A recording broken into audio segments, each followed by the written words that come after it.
पाली जिले के सुमेरपुर से कोई 15 किलोमीटर दूर सिंदरू गांव के समीप यह खनन क्षेत्र है।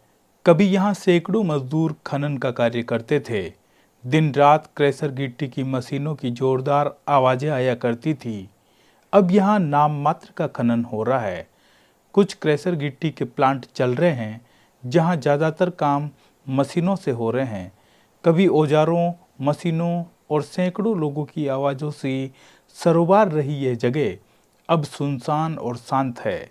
लेकिन पास ही झोपड़ियों में रह रहे खनन मजदूरों के मन अशांत है। इन झोपड़ियों में वे मजदूर रह रहे हैं जो करीब 35 साल पहले खनन का कार्य करने के लिए यहाँ आए थे। जब ये यहाँ काम करते थे तब से ही यहाँ झोपड़ियाँ बनाकर रह रहे हैं। बरसों तक यहाँ रहने के कारण ये यहीं के होकर रह गए। ये खाने वाला सेठ लोग है, वो सेठ लोग लेके आया मजदूर के, मेरे मजदूर सही रहा तो उसका धंधा कम आ तो चलो भाई अपनी भी चले गए यार, वहाँ धंधा ठीक है तो अच्छा रहेगा। तो उस धंधा के बारे में इधर आ गया तो फिर इधर ही बैठ गया। सेठिया लोगों का ट्रैक्टर था पहला, फिर जेसीबी कुछ नहीं थी। ये माथा से धूल उठा के डालते थे। 80 रुपये टोली के देते थे, 120 रुपये भराई के देते थे। जिस टाइम का मैं यहाँ आया हूँ, सेठिया लोगों का भी सभी को LNT है और जेसीबी है और डंपर है और खोदने की मशीन है और गाड़ियों से ब्लास्टिंग होते है और मशीन भरती है और मशीन ही लेके जाते हैं। सिर्फ गाला की ज़रूरत है कि गाला पर आदमी सही है, इतना लोगों का ज़रूरत है। बाकी कोई ज़रूरत किस आदमियों की नहीं है।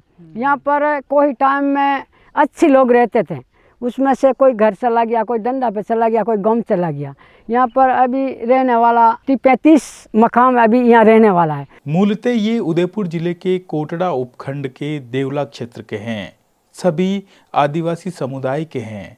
इन्हें उम्मीद थी कि ये यहाँ पर घर बना लेंगे, लेकिन समय के साथ साथ खदानें बंद होती गई और क्रैशर प्लांट पर भी मशीनीकरण होने से मजदूरों की कटौती कर दी गई। कोई तो LNT लेके आया, कोई जेसीबी लेके आया, तो मजदूर को छोड़ दिया।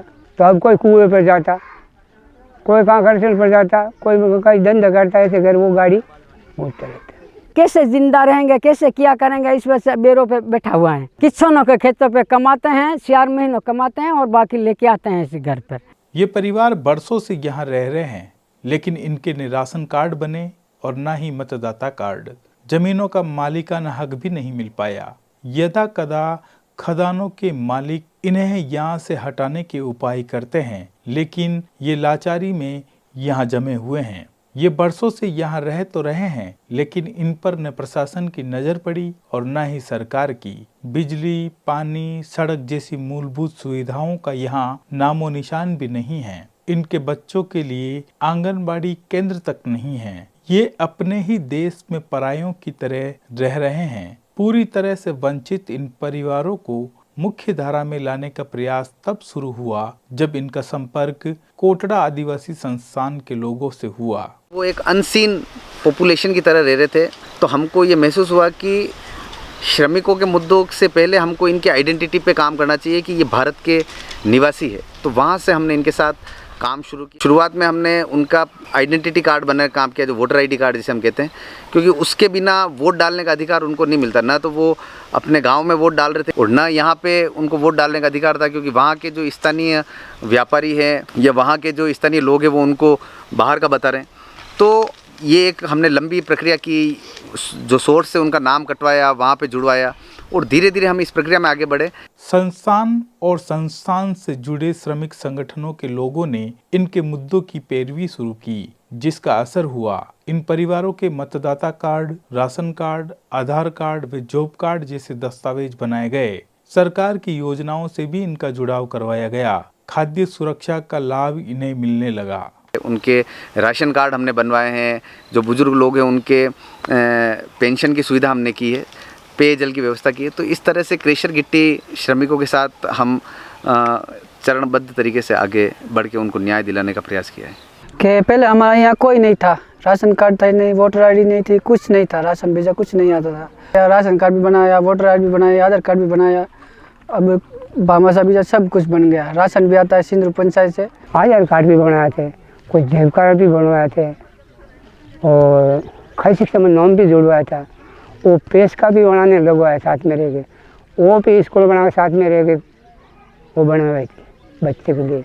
ये कासा मकाम में बहुत तकलीफ है, इसमें मच्छर बहुत खाता है और इसमें पानी पड़ता है तो रात को भी उठ के बैठना पड़ता है, कहाँ पानी पड़ रहा है और मच्छर खाता है। इसमें ईरू काटा आता है, कोई बिच्छू आता है, सांप आता है, 1-2 जना को सांप ने भी काटा था। बाद में कोई दवाई किया, देसी दवाई किया। अभी यहाँ मतलब कौन धनी है जो उठा के सपा खाना लेके जाएगा। फिलहाल सभी परिवार लकड़ी व घास फूस की झोपड़ियां बनाकर इनमें रह रहे हैं, जिनमें हर मौसम में परेशानियों का सामना करना पड़ता है। न इनमें बिजली की व्यवस्था है और न ही बरसात के पानी से बचाव का कोई स्थायी उपाय है। जहरीले जानवरों से हर समय खतरा बना रहता है। इन्हें बीपीएल सूची में शामिल कर प्रधानमंत्री आवास योजना से लाभान्वित किया जा सकता है, लेकिन इस जमीन पर खदानों व क्रेशर गिट्टी प्लांट के मालिक अपना हक जता रहे हैं। उनका कहना है कि ये जमीन उन्होंने लीज पर ले रखी है। कहता कि यहाँ हमारा है, हमारी लीज है और हमारी में यहाँ ये जंगल हमारा है, ये ज़मीन हमारी है, ऐसे बोलता है सब। आज की तारीख में जो उनके ज़मीन की लड़ाई है वो वहाँ की मुख्य मेरे ख्याल से लड़ाई है, उनके आवास के लिए भूमि पर हम काम कर रहे हैं। हमारा कहना यही है कि इसके काम का गरज था, जिस टाइम में तो इसने बहुत अच्छा लगा था मैं, और जैसे इसका काम का गरज ख़त्म हुआ जिस टाइम में सब अभी छोड़ दिया। यहाँ पर बैठाने में भी वो राजी नहीं है। इसी जगह बसे हुए थे जहाँ पे बच्चों के लिए कोई स्वास्थ्य शिक्षा की सुविधाएं नहीं है। कि स्कूल की व्यवस्था हमने भामाशाह के माध्यम से करवाई है। आस्था ऑफिस वालों ने मदद की, 3री-4वीं तक हमारे यहाँ पर स्कूल बनवाई थी, उस लोगों ने बहुत अच्छा किया था, वो भी सेठी लोगों ने बंद करवा दिया। बाद में संस्थान और मजदूर संगठनों के लोगों ने स्कूल के नियमित संचालन के लिए भरसक प्रयत्न किए। प्रशासनिक अधिकारियों व क्षेत्र के जनप्रतिनिधियों को ज्ञापन देकर स्कूल चालू करवाने की मांग की। कुछ दिन के लिए वैकल्पिक व्यवस्था की गई, लेकिन फिर से यह स्कूल बिना अध्यापक वाला हो गया। इसके बाद संस्थान से जुड़े कुछ लोग आगे आए और बच्चों को पढ़ाना शुरू किया। इस बस्ती के लोगों को मूलभूत सुविधाएं मुहैया करवाने व इनके मानवाधिकारों के लिए आज भी संस्थान और मजदूर संगठनों द्वारा सतत प्रयास किए जा रहे हैं। यहाँ करीब 70 बच्चे हैं और वो बच्चे शिक्षा से महरूम थे, उनको एजुकेशन का कोई सरकार की तरफ से कोई व्यवस्था नहीं थी। तो वर्ष 2013-14 में हमने बालवाड़ी केंद्र की स्थापना की और ये जो आप देख रहे हैं झोपड़ा, ये पास में बालवाड़ी केंद्र चलता था। तो फिर बालवाड़ी केंद्र बंद हो गया, फिर हमने हमारे स्तर पे भामाशाह के सहयोग से टीचर लगे और बच्चों का एजुकेशन करवाया। फिर कालांतर में वो स्थायी व्यवस्था नहीं हो सकी, फिर वो बंद हो गया। फिर ये जो सामने आप भवन देख रहे हो, इस भवन को हमने भामाशाह के सहयोग से ये भवन का निर्माण कराया। तो अब हम प्रयास कर रहे हैं कि इसमें बच्चों की शिक्षा की व्यवस्था हो। हम बच्चों को पढ़ा रहे हैं, कम में ट्यूशन की तरह बच्चों को अब सेवा शुरू की है हमने। तो हमने क्या करा है कि हम 3-4 लोगों ने मिल के 2-2 दिन का दिया है कि 2-2 दिन में मैं पढ़ाऊँगा, 2 दिन में मुकेश जी पढ़ाएँगे, 2 दिन में महिपाल जी पढ़ाएँगे। इस तरह से हमने ये व्यवस्था कर रखी है और आगे भी हमारी स्थायी व्यवस्था के लिए हम प्रशासन के साथ जुड़े हैं और इन बच्चों के लिए स्थायी शिक्षा की व्यवस्था हो, इस दिशा में हम लगातार प्रयास जारी है हमारा।